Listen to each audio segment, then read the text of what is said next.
গত ৫-৭ বছরের মধ্যে ভারতের বিভিন্ন পড়োশী দেশ সব জায়গায় কিছু না কিছু অশান্তি চলছে এবং কিছুটা তাদের অন্তর্নিহিত কিছুটা বহিরাগত শক্তির ইন্টারফারেন্স আছে, তাতে হাত আছে। তার ফলে সেখানে নিয়মিত কিছু না কিছু ঘটনা ঘটছে, রাজনৈতিক পরিবর্তন হচ্ছে, আর্থিক দিক দিয়ে দেশগুলো ক্ষতিগ্রস্ত হচ্ছে, সমাজের মধ্যে বিভেদ তৈরি হচ্ছে, হিংসা হচ্ছে। এটা ওই দেশগুলো, এমনিতে গরিব দেশগুলো, তাদের জন্য ভবিষ্যতের জন্য খুবই খারাপ।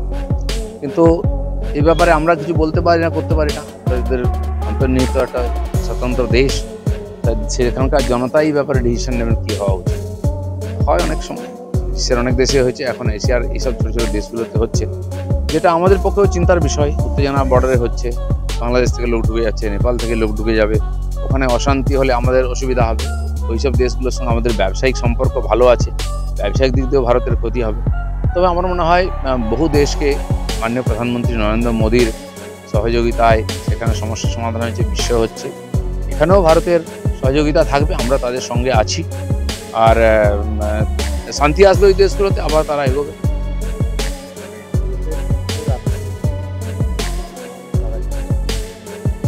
রাধাকৃষ্ণন জিতবেন, এটা তো ঠিকই ছিল, এবং যা আশা করা হয়েছিল ভোট তার চেয়েও বেশি। বিরোধীদের মধ্যে বিরোধিতা হলেও তারা কিন্তু এনডিএর যে কাজের প্রতি তাদের সমবেদনা আছে বা সমর্থন আছে, এবং শিল্পী রাধাকৃষ্ণনের মতো একজন যোগ্য ব্যক্তির প্রতি তাদের বিশ্বাস আছে। সেই জন্য বিজেপির সঙ্গে বা এনডিএতে না থেকেও বহু সাংসদ ভোট দিয়েছেন।